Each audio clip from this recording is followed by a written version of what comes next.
specially designed for middle-aged and elderly men. Comfortable, slip-on and non-slip walking shoes. What this is all about. Trying to find out more what I'm all about. So that takes me getting away a lot about action, and action means less talk.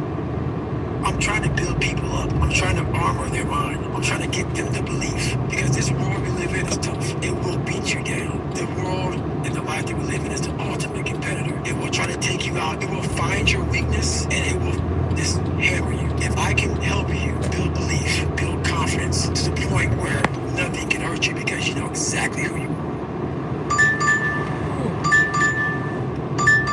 David Goggins, welcome to the show. Hey man, I appreciate you having me, bro. Thank you. Thank you for being here. Where have you been for the last 4 years? You've been jumping out of helicopters and fighting fires. What have you been doing? Well, I did that last year. I guess this year I did that. But I just do me. You know, I'm out there running, working out, and just trying to find out more of what this is all about. Trying to find out more of what I'm all about. So that takes.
Get in the way.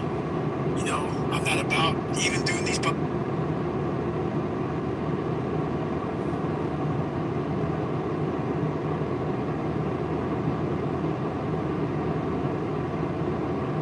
man. So nothing against you, but I'm not about all this stuff. I'm not one that likes to hear himself talk a lot.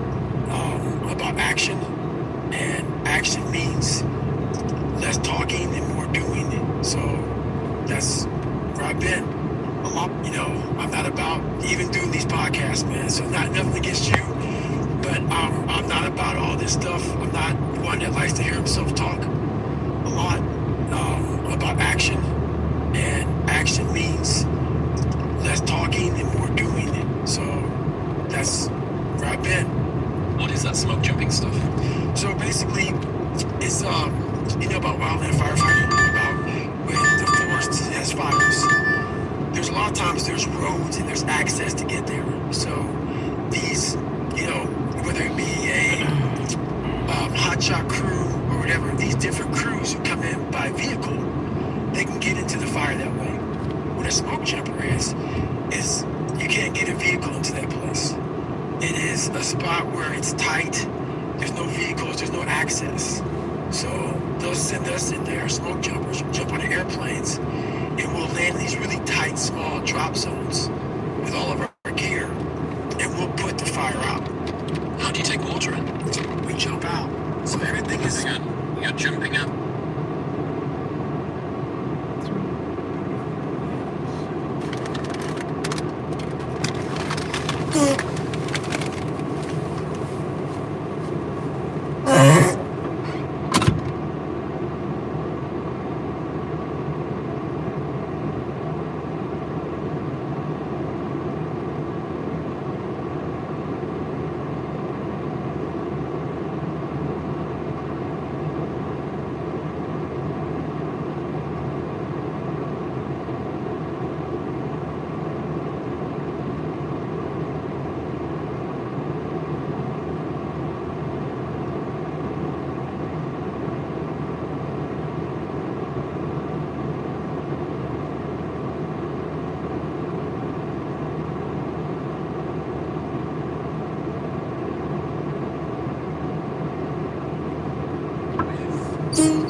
your gear. But what happens is once you jump out, the aircraft will go lower and it will push out all the rest of your gear.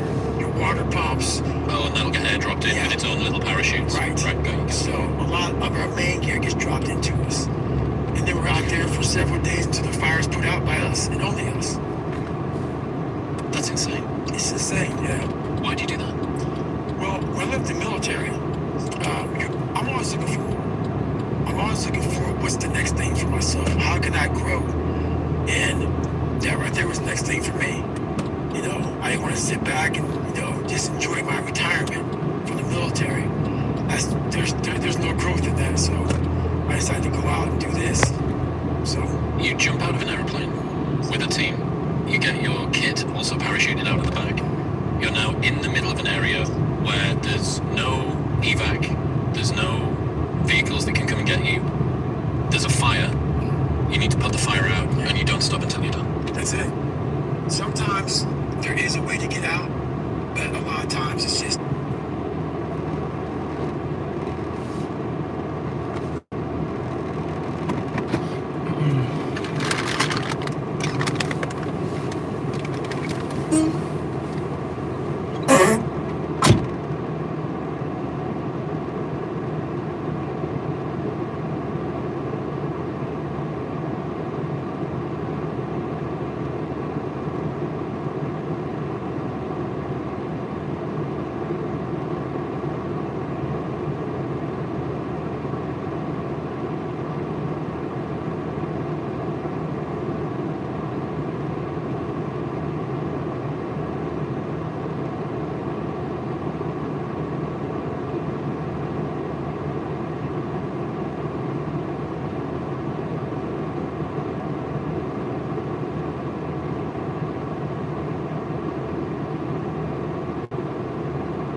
we have to save ourselves.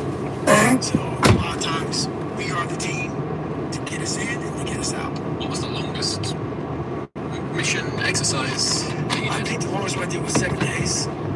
So And what's the sort of daily routine? Are you sleeping? Do you get much sleep at all? no, not really. So what happens is, and the thing about being in Canada, so I do this out of British Columbia. So what happens is there's a lot of daylight. When I'm out there, man, there's a lot of daylight. In the middle of the summer when it's That's hottest, right. when you got tons of okay. That's right. So there's not much dark. So you're basically working a lot of hours. So and then when it gets dark, you're actually working through the nighttime. And then you get a little rest and you wake up and you're at it again. And then when the fire's out, you patrol the fire, make sure there's no more hot spots, make sure everything is black and wet. Because we literally wet the whole area down. So there's no hot spots. And then when that's all done, which means we'll clean up all the stuff, all our hoses, you know, we'll pack up all our stuff and then we'll get out of there. Did you ask to be paid for this? I get about, I think the pay is about 12 to 15 bucks an hour. So, and what's funny about it, man, like when I first started doing this job, people didn't know that, you know, I'm actually successful in business. And didn't realize that I was like basically turning down millions of dollars to do this job.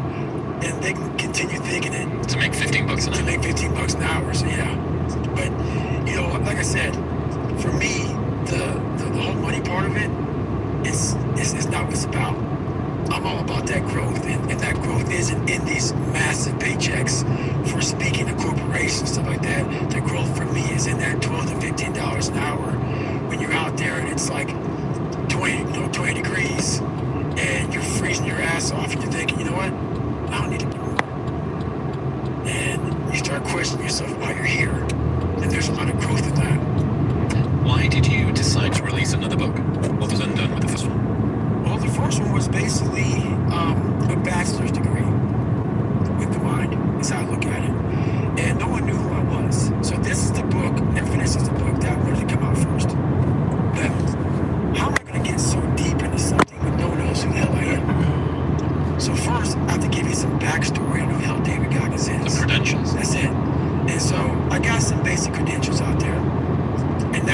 having more, because most people think I'm just some grand animal who runs and yells and just says fucking motherfucker all the time. And that's nowhere near the truth. That's maybe what they see in a 1-minute video. And that's what we believe. But there's a lot of thought behind a person being a born loser, becoming who I am today. You wake up and just rocky the shit. You gotta wake up and think about, there's a process to getting better. And that process is never finished. It's an appropriate title. So one of the things that I've been thinking about is the danger of success making you soft. And this must be something that you've battled with over the last few years. Right. More money, more attention, more fame, more free things if you wanted, more opportunities to go places and do stuff with people. Right. How have you dealt with this battle of success not making you soft? You have to cap it. You have to learn to cap success. So what I do is, like right now, I don't like doing podcasts.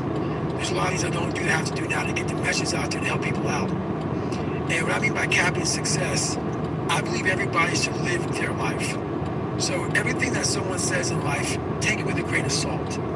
Take what they give and don't be like, oh, David Goggins said this or whoever said this. No. Do not take what I say and do exactly what I say. So for me, what makes me who I am, because my mission is very different than yours or anybody else's, I have to go into a situation where, okay, I'm a guy who wants to make people better. For people to get better, I have to continuously get better myself. For me to do that, I can't just say, oh, I have this resume, the resume is there forever, I'm good. I have to cap my success, because for me to help people out, I can't just say I did it once and I'm good. I have to continue to reinvent the wheel of the mind and figure out more and more ways for you to pull. Because if I have a cookie cutter message, it may hit 5 people out of 25. You just failed. My message needs to be in a way where I can hit all 25 people. It needs to be broad enough to where all 25 people may not like the message, but they're getting something from it. And that is evolution. You must continue to evolve. And you don't evolve, for me, in my job, unless I cap myself somewhere and say, okay, you made this much money, get back to fucking work. It's time to get back to work. Stop hearing yourself talk. Get off the podcast. Don't be on social media too much. Cut out all the fucking noise. Get back to the fucking mental lab. Because that's where the knowledge came from. So for me, I must cap myself so I can come back with better, more unique knowledge versus all that cookie cutter knowledge that's out there. That's why people buy the books I have, because of that.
Cutter.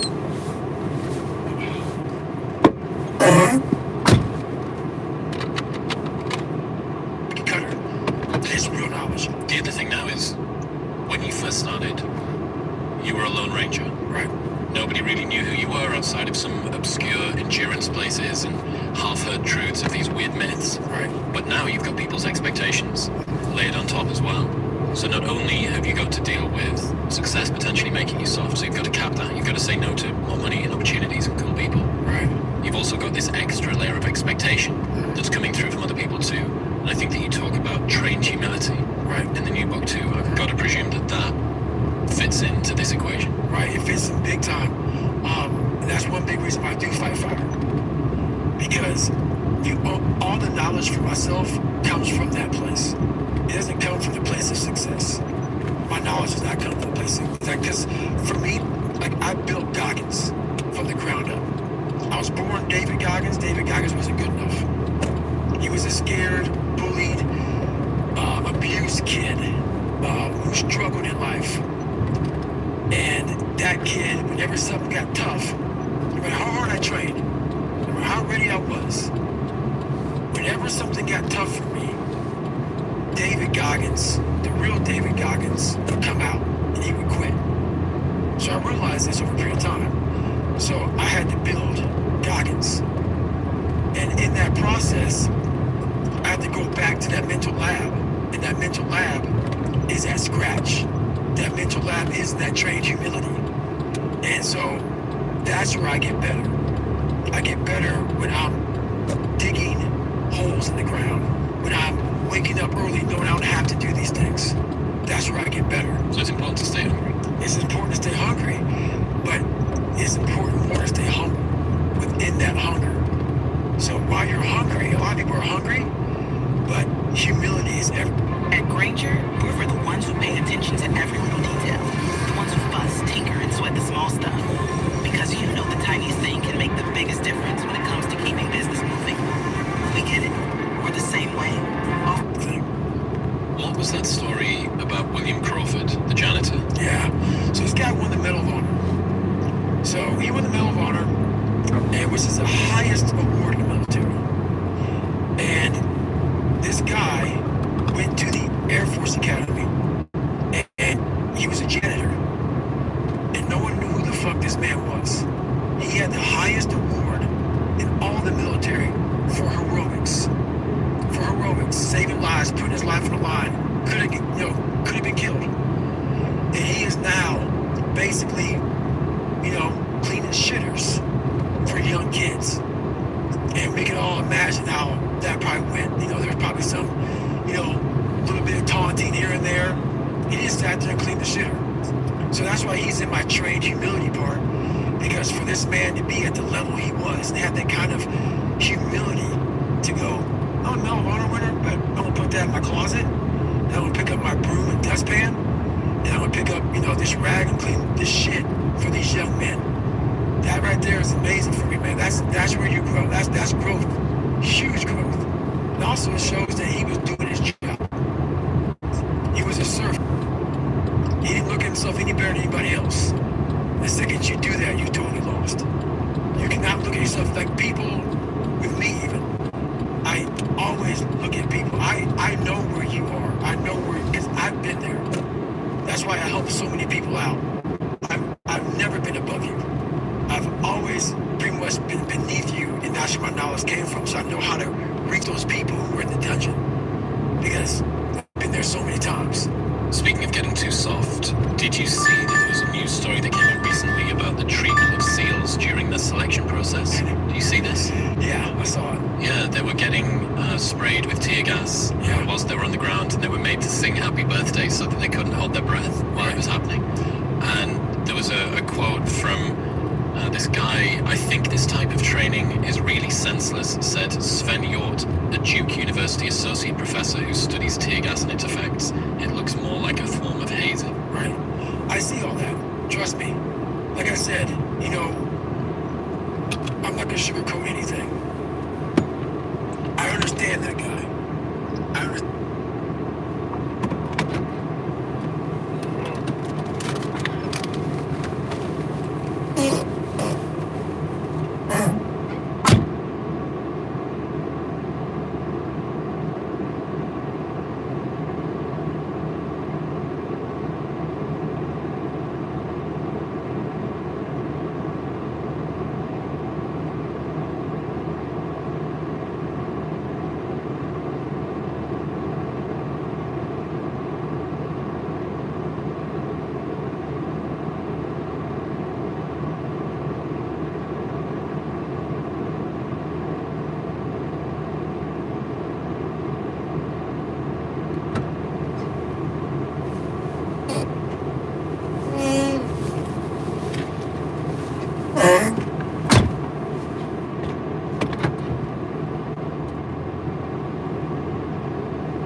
exactly where you're coming from.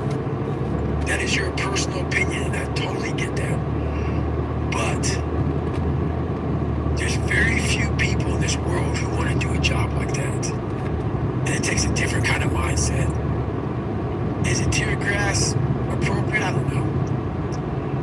How hard that training is, I don't expect anybody to understand it, but 1%. But the loud voices of this world are the 99% who don't understand exactly what you have to do.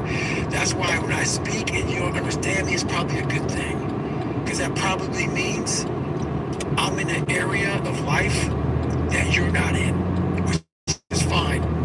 That's why I don't judge people. And this guy right here judging that, unless you've been there and done that, and you really can't speak about it, unless you're in those situations that are so hard that it takes a special human being to get through them. I think it's the same kind of feeling that I get when I heard about Elon Musk telling the employees at Twitter, we're going to ask you to work harder than you've ever worked in your life. Yeah. This is a place. Twitter is now a company where people can go if they want to be in the top 0.0001% of hard-working programmers and software developers on the planet. That's right.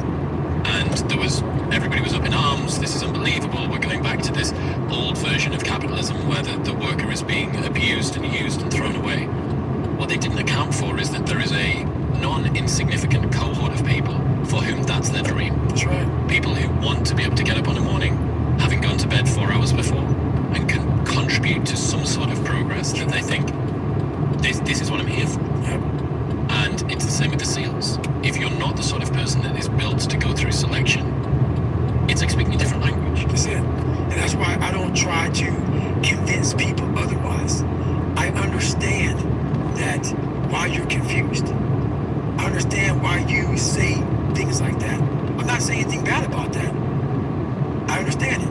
But also, what you don't understand, what you fail to understand, is the other side, that you need people like that. You need the Elon Musks. You need the David Goggins. You need some of these Navy SEALs, some of these other people. You need those people.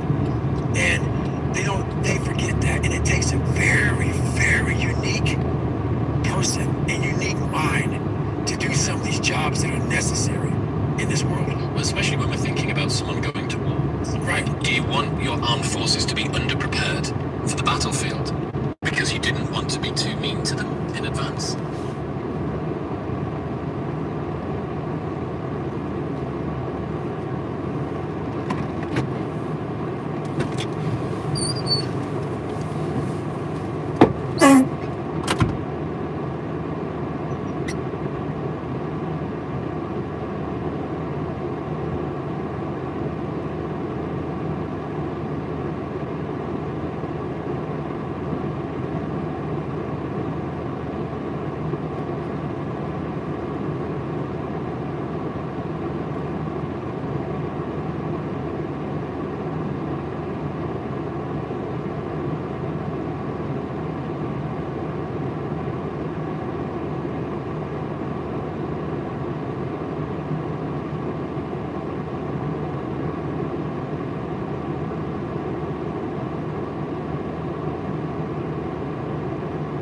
is that right there. Is that even some of the most trained people in the world fall back on that. It's easy to talk about. Like I said, when you go through it once, it's a perishable skill. Hardness, mental hardening, mental toughness, it's a perishable skill. Just because you went through some training once and you got through it, doesn't mean it lasts fucking forever. And that's where most people hated me in my life, because I realized that. You don't just say, oh, I got it, I'm checked off, I'm good for the rest of my life. That's why you have to recall. You recall on fucking everything. And you definitely must recall when it comes to the mind. That is one of the biggest requalifications you must have. And when you're at that level, you gotta recall it every fucking day, not once a year. One of the other things that you did to stop yourself from getting soft was running the Moab 240. Yep. Talk me through that experience. So, I had to run a 100-mile race. I think it was about 6 years. I had, some heart surgeries. I had maybe some questioning in my mind about, I call it part-time savage.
Some heart surgeries. I had maybe some questioning in my mind about, I call it part-time savage. I started kind of going through this. I started getting, a little bit of injuries, a little bit of this, a little bit of things that back in the day never slowed me down. So when I got my head out of my ass and realized that, hey, we have more left, we can still push harder. We're not there yet. I realized, talking to a guy named Cameron Hayes, who did this race, 240-mile race. And I was telling him, is this the new level? Is this the new push? So when I decided to do that race, it was in the back of my mind, like, man, I've really become an expert at running 100-mile races.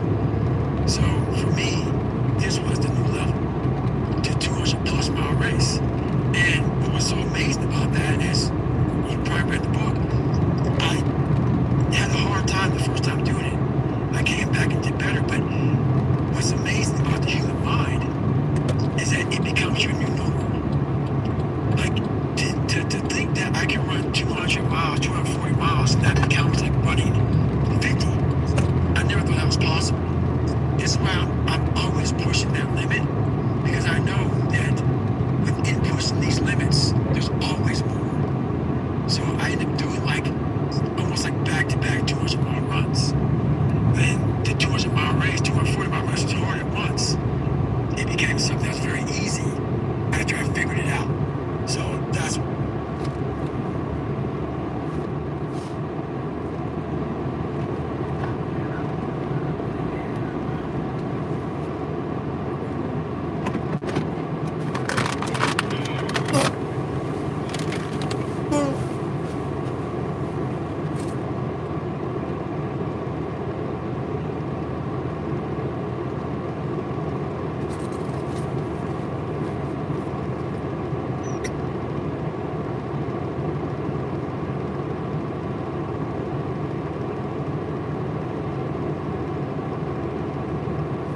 why that happened. We got lost on the first one, Oh yeah. and then you went to bed and woke up halfway through the night and nudged Kish and said, how long have we got left until the end of the race? But because you hadn't completed the official route, you couldn't go across the official finish line. Yeah. So you ring your race like pacers, some of whom had gone home. Yep. What do you think? It's So 3 in the morning and you're ringing people saying, you know that race that we just finished because of health problems? Can we Right. go back and finish it? So the crazy thing about that's odd. So I got lost the first time. I got seriously sick. Was off course. So basically, I bed down about 12 hours. Then I got back in the race. So I was still part of the official race now. Okay. So the first time I got lost, I got sick, got lost, got back in the race after 12 hours of being out of the race.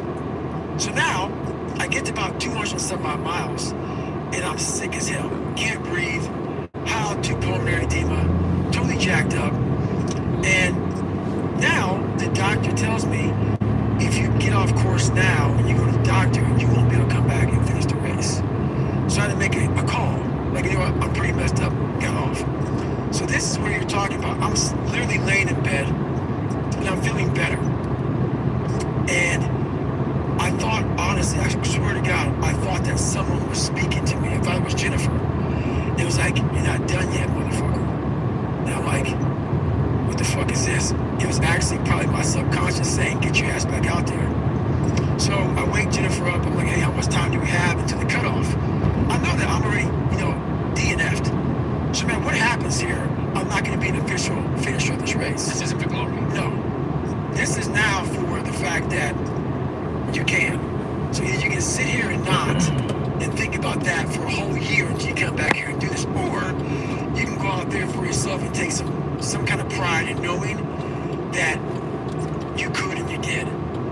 So basically, I wake her up, how much time left? She goes something like, I don't know what it was. Which 7 time was? Like, whatever. And half my crew had left. And there's 2 people there. I woke them up. They were getting ready to get on a plane. I said, look, can you guys help me out? I have 40 miles to go. I'm going to have Jennifer drop me back off at the spot where I left. I want to finish this fucking race. And I couldn't cross the finish line because I wasn't an official finisher. So I ended up finishing on a road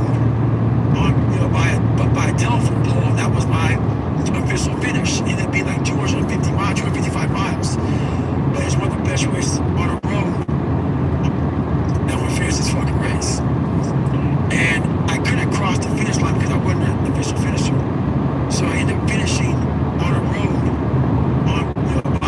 by a telephone pole, and that was my official finish. It ended up being like 255 miles. But it's one of the best races of all time because we're going through it fast.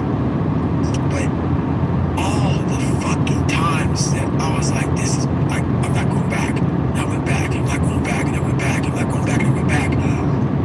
It showed me even more of what we have as humans. If we're willing to go there, and we're willing to push that extra step. And like I said, I always tell people, a lot of people, man, how do you do what you do?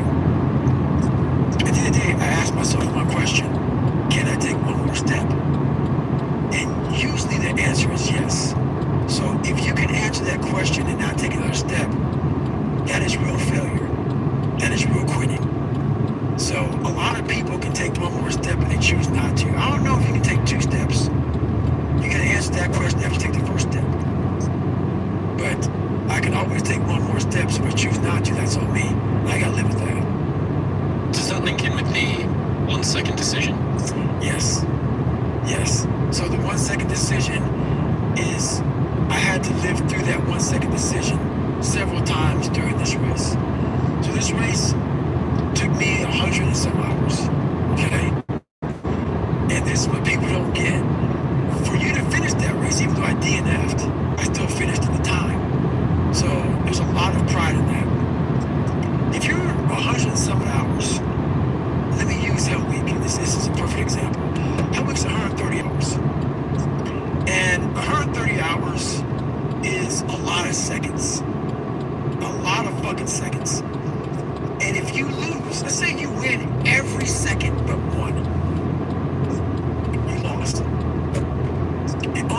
1 second for you to lose the whole thing. So the 1 second decision is just that.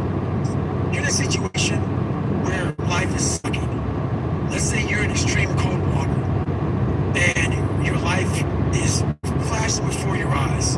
Every time that wave goes over your head, your thought process is, I gotta get the fuck out of this water. And you're in Hell Week. And you're hour 1 of 130 fucking hours. It's all fun and games, okay? Because at the beginning of Hell Week, the guns are going off. It's like a pep rally. So you're fucking hyped up. And boys, you're linked arms and you're getting sprayed. And it's like a fucking pep rally. Trucks are yelling at you, bombs are going off, concussion grenades, blanks from N60s. Yeah, hoo-yah, yeah, fuck yeah, motherfucker, yeah. But then what they do is they shut that shit off. They shut it off. All that hoo-yah, all that hype gets real quiet. And they march you out to that surf zone for something called surf torture. And it's that water, that Pacific Ocean is cold as shit. So no more pep rally, and now in your head, you're linked arms with, your brothers beside you. You don't know if they're gonna be there long or not. You don't care anything about yourself. You lay back, and that first wave hits you. Your mind goes straight from hour 2 all the way to hour 130. You can't process 5 days in this shit. You're now in a fuck you, like I gotta get out of here. You're in fight or flight. It's cold, I can't be cold this long. And then that 1 second decision comes in. You forgot every reason why you wanted to be there. You don't care about SEALs. You don't care about any of this shit. You don't care about fighting for your country. You don't care about that gaudy gold trident that they put on your chest. You don't care about any of that shit no more. All you want to do is go back home. You want the warmth. You may want something to eat. You want your girl.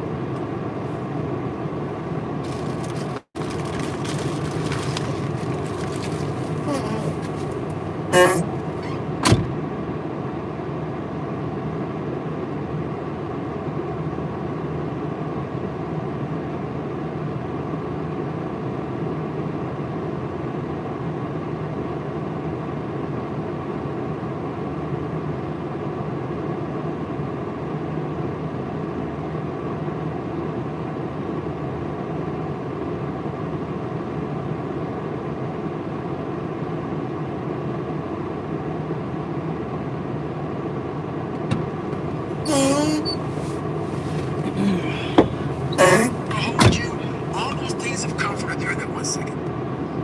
And this is where people lose. So what I do in that 1 second, because we all think about quitting when shit's hard. But what you have to do in that 1 second is hard to process information during pain. Because that pain takes over and you can't think rationally. You're thinking about fight or flight, save yourself. That's not a rational thought. It's not a thought that's going to get you through hard times. Most people fail that 1 second. So what happens, what I do in that 1 second, there's a bigger process to all this, but in that 1 second, I physically stayed in that water. Because if I get out of the water, I quit. So I physically stay in the water, but mentally, I'm on the fucking beach with the fucking instructors. And the instructors, it's cold outside, so they got these parkas on. They got their cup of fucking Joe. And they're warm because they've already been through it. So now it's your turn to go through it. So immediately I get back with them. I'm still in the water, physically, but immediately I'm back with them chilling. I got my parka on. And now I'm thinking logically, because I'm warm now. Mentally, I'm taking that 1 second. Let's not quit yet, guys. Let's fucking think about your options. Where are you going to end up if you quit this shit? Where are you going to go? What are you going to say to yourself? Because you know you're going to get warm. The second you get out of this water, you're going to take a shower. And you're going to be warm. And in 5 days, you can be out. So I start thinking logically. I calm my brain down because your brain just wants to get the fuck out. Ring the bell, but you haven't done get warm, and then you're really fucked. And these are the things you have to think about the 1 second decision. So that's what that's all about. It's about gaining control of your mind, putting things back in the proper perspective, and then saying, I really do want to be here. And I want to have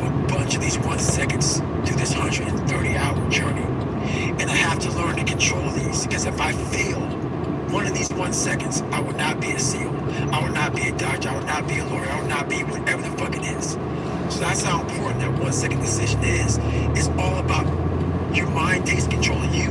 You have to say, fuck you. I run this motherfucker. And that's what that's all about. We'll get back to Goggins in 1 minute, but first I need to tell you about Element. Element is a tasty electrolyte drink mix with everything that you need and nothing that you don't. I've replaced my morning coffee with Element every day for over 3 years now, and I've never looked back. It means I've optimized my hydration, my brain feels better, I'm not getting mental fog, and it's helping me to curb cravings if I'm fasting throughout the day. Even Video Guy Dean uses it. My favorite flavor is the orange. That in a cold glass of water upon waking feels really, really good. It's a science-backed electrolyte ratio of sodium, potassium, and magnesium, which helps me to feel my absolute best all day. Also, they have a no BS, no questions asked refund policy, so you can buy it and try for an unlimited amount of time, and if you do not like it, they'll give you your money back, and you don't even need to return the box. That's how confident they are that you love it. Head to drinklmnt.com/modern wisdom to get a free sample pack of all 8 flavors with your first box. That's drinklmnt.com/modern wisdom. Projecting yourself forward to see what are the consequences of failing, what are the consequences of stopping, is about as powerful of a motivation strategy as I can think of. You know, because what you're doing is you're trying to optimize right now to stop the discomfort. That's right. But what you're going to pay for that in is shame, and guilt, and regret long term. That's right. So what you need to be able to do is bundle all of that up that is as yet unfelt, but will last for way, way, way longer. You know, the future is much longer than now. That's right. The future is going to extend out up until the day that you die. And the now is just for now. And even 130 hours is just 130 hours. That's right. And you get to look back. And do you look back with pride and glory? Or do you look back with shame and guilt? That's it. That's the 1 second. You just summarized it right there. And most people feel those 1 seconds. And then that 1 second leads to 20 years, 30 years, 40 years of fuck. I have people who have been through training with me, Ranger School, SEAL training, Air Force training, and I get calls from them today, and they have great lives. And all they talk about is how they failed in that one moment. And they can't even enjoy their life now because they're now warm. They're now warm. There's no more suffering. There's no more suffering for me either. And we're in the same boat now. But you're suffering. We're not suffering, but you're thinking about what you could have been. I am exactly what I should have been. And that's where people start to lose it. Because now, I realize that in that 1 second, I go through all that. I know how I was going to feel because I failed so many times before. Failure is the ultimate thing, man. I failed so many times before, and that's why I don't look at failure anymore as failure. I look at it as my first, second, third attempt. So that's what that's all about, man. Well, I mean, you went back to go and do Moab again a second time. That's right. Which is your second attempt. That's right. Had you banged your knee up? It was pretty bad in between the first and the second one. It was pretty bad way before either one of them. Yeah. Yeah. It's been jacked up now for about 20 years. I've seen some gnarly photos of it recently. It looks interesting. Yeah. So all those miles I've run on this thing, it's been a lot of it's been a lot of gut checks. So you go back, you do Moab a second time, and then you turn your ass into like a hamburger or something as well. So it's not just the knee, it's the ass as well now. Yeah, so that mile 201, we have a good video of it, matter of fact. Jennifer is like, there's some people up there. So so 201 is a spot where I was really finished in the first Moab. So that was It was waymarker checkpoint for you, second time. So Jennifer's extremely happy right now because I'm there. Yes. And she knows I'm doing well now. I'm doing good. We're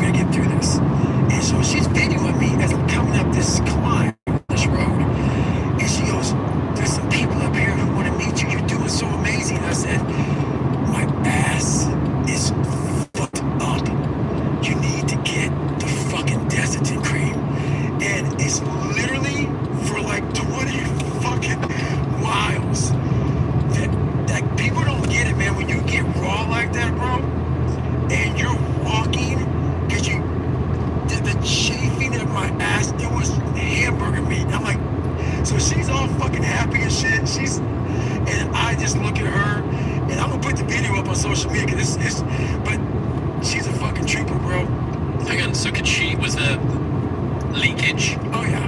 that was on the video from behind? Were absolutely raw dogged. Yeah. So when you pull them down, it's just blood. And so she goes in the bathroom because she didn't know what she was gonna see. She has the Desitin cream. She walks in there, and I pull them down and spread them open. And I go, put that shit all up in there. So she goes in with a kill. And she's putting this Desitin cream all over the fucking place, man. And you know what? That's the funny thing about it. That's when you know you got a good motherfucker with you, man. When you're that raw, you're that fucked up, and she's just like nothing.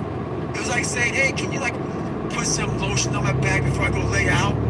That's how she was in there, man, getting in it. That's it, man. Have you considered that that might be the most traumatic event of all of the things that you've done in your life? What you asked Jennifer to do that day? No, not at all. She did worse. So that Leadville chapter, when I talk about after I finished, and then the ultra raveling or unraveling had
begun.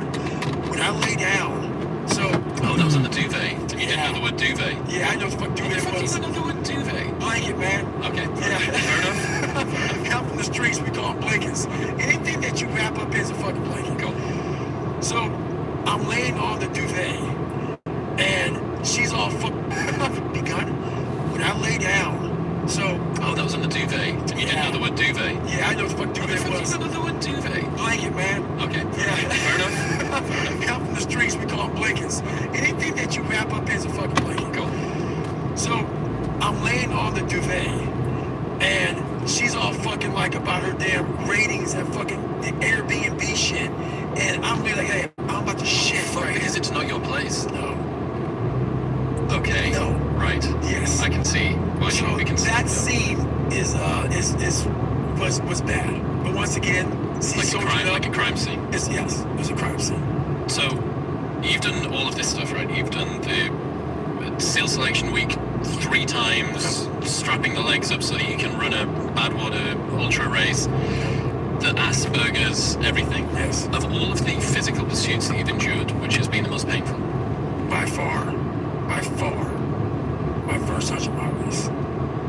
By far. This 2019 Moab, the one that I DNF'd but still finished, that's up there. But when you are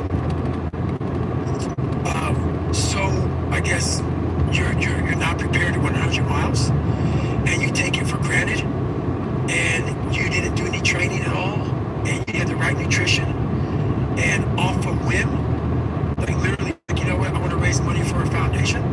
That's how that happened. So I don't know if you know the story or not, but basically I'm sitting there, and the lone survivor incident happened where a bunch of, some SEALs died. I want to raise money for them. I went to training with most of these guys. So I had the bright idea to raise money. I wasn't going to do a hot dog or hamburger sale. I was going to do something that people would be attracted to. So I Googled the world's toughest events. And what comes up is this race called the Badwater 135. It's a 135-mile race through Death Valley in the summertime. Now, I had no idea about ultra running. I didn't know what the fuck ultra running was. But when I saw 135 miles, I automatically assumed it was a stage race where you ran like maybe 10, 15 miles, bed down, and you got next morning did it. So when I called the race director up, Chris Kosman, I'm like, hey, I would like to do this race to raise money for a foundation. He goes, have you ever run 100 miles? And I was like in a week, or like what are you talking about? He goes, no, like in 24 hours, because that's what you gotta do to qualify. And I was like, is that even possible? Like I didn't know. So anyway, he goes, no, you can't get in my race unless you qualify. And I called him up on a Wednesday, and that Saturday, and I was a bodybuilder at the time. I did cardio 20 minutes a week on the elliptical trainer every Sunday. He goes, yeah, Saturday, you're in San Diego, Saturday is a 24-hour race where you run around a 1 mile track for 24 hours. And if you can get 100 miles, I'll consider you in my race. So I'll go sign up for this race. And the first 70 miles, I'm doing pretty good. And then I hadn't sat down. I was hadn't gone to the bathroom. I was drinking Mild-Plex and Ritz crackers. I was, eating Ritz crackers. Elite nutrition. Elite high quality nutrition. So what happens when you're that ignorant and you go out to do this race and you sit down in the chair, your body's done. So I'm sitting there, and when you sit down for the first time in over 12 hours, your body's now going through some metamorphosis. Like, go fucking home, go to a doctor, get some help. But I'm sitting there, and I have this urge to go to the bathroom. And there's a porta potty for me that fucking wall, but I can't get up because my blood pressure's all messed up from my great nutrition that I was on, and so I can't stand up. So I look at my ex-wife, and I literally say, I'm gonna shit on myself right now. So I sit there, and I'm shitting up my back, and I'm peeing blood down my leg. And I have 30 miles to go. And I end up finding a way to get through that 30 miles. And when I got done with that race, it's the worst pain I can't even describe the pain of that last 30 miles to anybody. No one, it's very hard. Whole body. So when it ended, I'm literally dizzy going up my stairs to get to my house. I have my arms wrapped around her going up the stairs, and every flight of stairs I have to lay down because I can't stay upright for too long or I'm gonna pass out. So I finally get in the house, and when I get in the house, I'm once again on the floor. I'm in the kitchen on the floor, just laying there. I finally make it to the bathroom, into the tub. I get rolled in the tub, and she puts the water on me. I'm just laying there with the water coming on me. And what I pee out looks like Coca-Cola. And I'm laying there in the worst pain of my entire life. I'm shaking, I'm jacked up, and all I can think about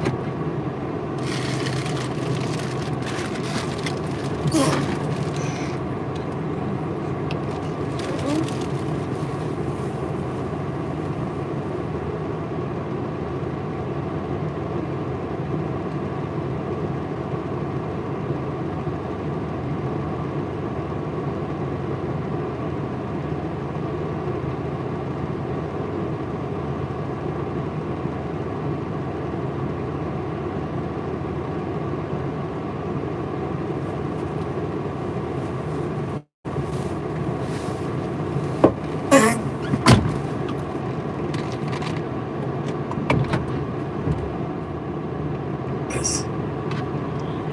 I can't believe what I just done. Because when you get to 70 miles of a race and you felt the way I did, to me, it was humanly impossible to even think about going 30 more miles in that shape. And once you do it, it came over me when that shower hit me, and the reality hit that I just went 101 miles. And that last 31 miles was something that I can't even describe to people. And she's like, we gotta get you to the hospital. So at the time, my mom was seeing this doctor, and he was like, so she's describing to my mom what I'm going through. He's like, you can't get to the hospital now. And I just said, just shut up and let me enjoy this pain. I don't want anything to numb it. I don't want anything right now. Because what I had done was I just, in my mind, and people will take this wrong and take it as wrong as you want to, I don't really care. I had just climbed a mental wall amazing. And I didn't want anybody to take that pain away from me at that point, because that was all confirmation. It seems like I've heard you tell that story a number of times. It's amazing. Did that set the tone or the rhythm for what you wanted to try and achieve and feel again? Each time you're pushing further, there's more difficulty. I never wanted to feel it again. But what it did was it showed me what is possible. And that's what set the new stage for me. That's when I realized, oh man, I've really been underachieving my entire life. I'm not saying that you have to go to that place. That place is a dangerous, dangerous place. Borderline, rhabdo, heart, everything. It was all that. Yeah. But you don't want to go there. But it taught me what is possible. So from that 19-hour lesson, for the biggest lesson in my life, it taught me like, okay, I got it. Check. Tell me about this mixtape of hate that you've made. So what started happening is, as you get bigger, as you get more successful, you open the door for people to critique every fucking thing you do. And most of the people who are critiquing you usually aren't where you are. And all the critiquing comes from people who are really at a low level of life, which is sad. But what we do, people who are on the upper level, hearing the haters at the lower level, like I said, you never meet a hater doing better than you. True statement. I started having fun with it. So I'll go through the comments while most people don't go through comments. I go through them intentionally, look for the bad ones. And while I'll block and delete you because the people on my page don't need that negative energy, I'll block and delete you, but I take a snapshot on my phone and I put it in the archive. So what happens is, there's days where I'm like, you know what? I really don't want to do this today. And I'm like, oh, hang on. So I started making these mixtapes with all of these hate messages about people talking shit. And it became such a source of fuel that it was amazing, because I know why you hate me. You hate me because you're probably in the bed right now. You're probably an underachiever. You're probably somebody who doesn't want to do anything with your life. So I make you question everything about yourself. So I'm going to continue making you question yourself by coming out here and being even more successful. So I listen to that while I run. I sometimes play it in the house, and it sometimes gets on Jennifer's fucking nerves. I'm sitting and listening to somebody talk mad shit on a loop about me, and she's like, "Why do you do this shit?" It's half comical, and it's half inspiring. I'm actually inspired by it. I've heard you say previously that listening to music while you train is cheating.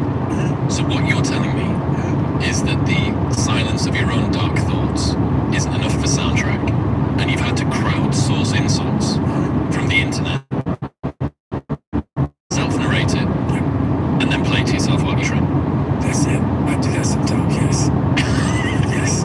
We got your phone on you right now. I want to hear it. No, I don't travel with my phone. Yeah, my phone does not go with me anywhere. Why's that? Once again, man, like right now I'm with you. A lot of times people are in conversations, or they're somewhere, they're elsewhere. You may think they're with you, but they're not. That phone is the biggest distraction in the world. So when it comes time for the phone, I'm on the phone. When not, I don't use it. I'm all about being present where I'm at. So that's why that phone right now, no, we do have it. It's in your, it's silenced, it's off. So I do have my phone right now, but usually I don't take it anywhere I go. Got you. So While you're listening to the self-narrated insults of random people on the internet that you don't like, right. what are you thinking of while you're listening to that? While you're working out or while you're walking around the house? How that, back in the day, when I was sometimes getting bullied or in a dark place, how sometimes that would have bothered me. How I would want to clap back. I would want to be on there all day explaining myself to people. And how now I'm in a place now where I can hear it, and I can actually enjoy it. I can actually know where it's coming from. I've studied it. So I don't just like listen to it and like make fun of it. I actually study it, because I was once that negative person. I was once that person who saw someone successful and didn't see how can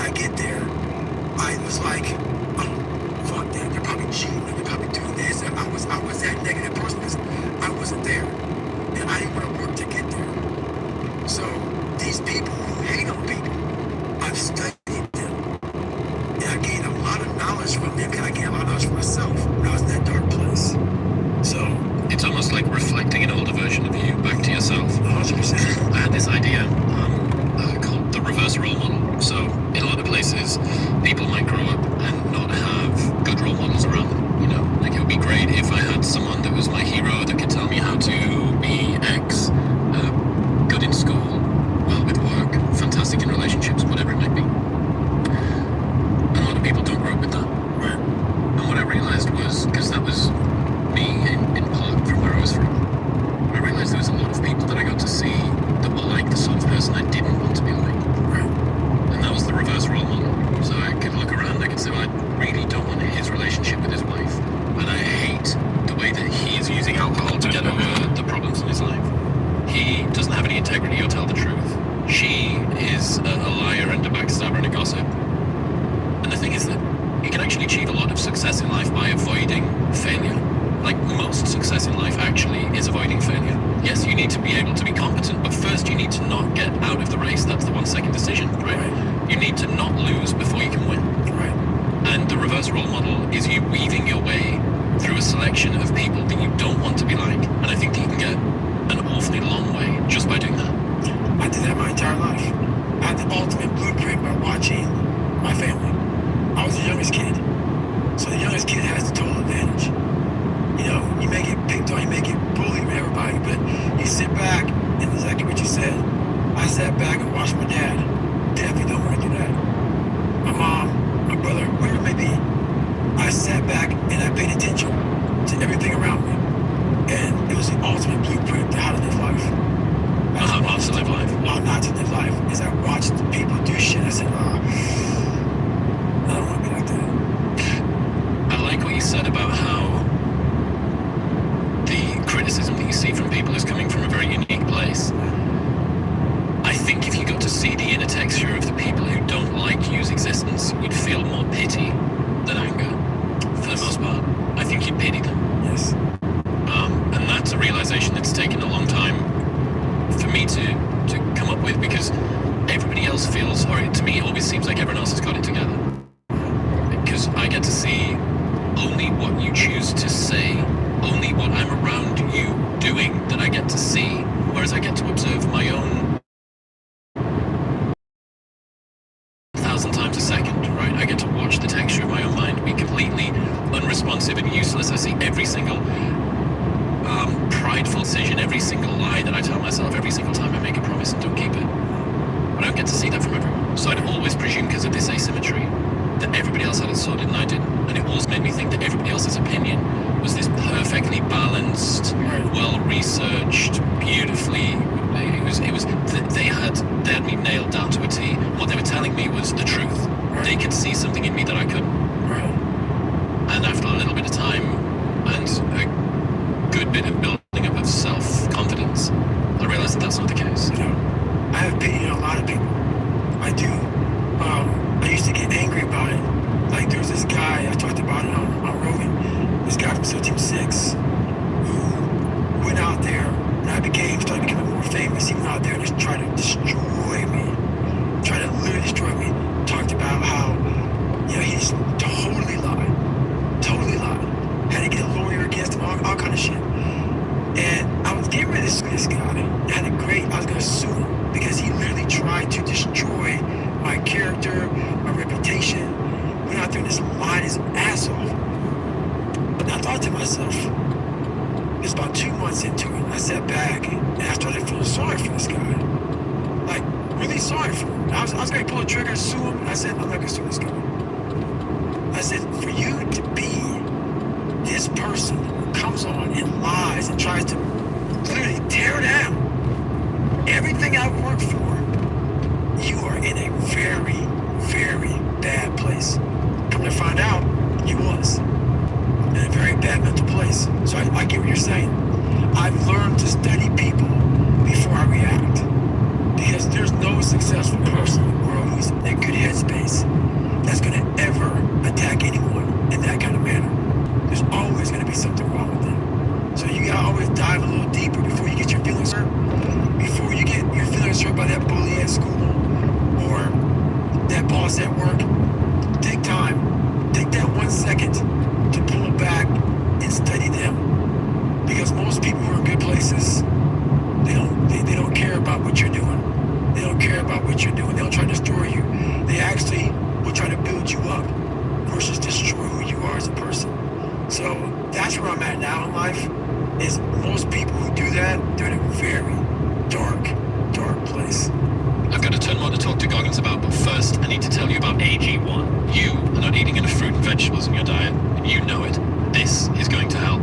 I've replaced a ton of multivitamins that I was taking every single day with 1 scoop from Athletic Greens. It covers all of my nutritional bases. It means that I feel really good. I've got better energy. My digestion is improved. I tried pretty much every drink that I could find, and none of them are as comprehensive or as good tasting as this. It's got 75 vitamins, minerals, and whole food sourced ingredients, including a multivitamin, multi-mineral, pre- and probiotic, green superfood blend, and more, that all work together to fill the nutritional gaps in your diet. If you're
fitness in the new year, this is where you should start. Head to athleticgreens.com/wisdom to get a year's free supply of vitamin D, 5 free travel packs, free pots, shakers, and that 90-day money-back guarantee. That's athleticgreens.com/wisdom. What do you think most people get wrong about motivation? They think it's a permanent fix. They think it's something that is a constant. They think that maybe once I get it, I'm gonna hold on to it. And that's the thing about that I was telling you, that I always talk about. It's nothing, it's learning to perform a lot of different things to work out, to study, to be better. So if they don't have it,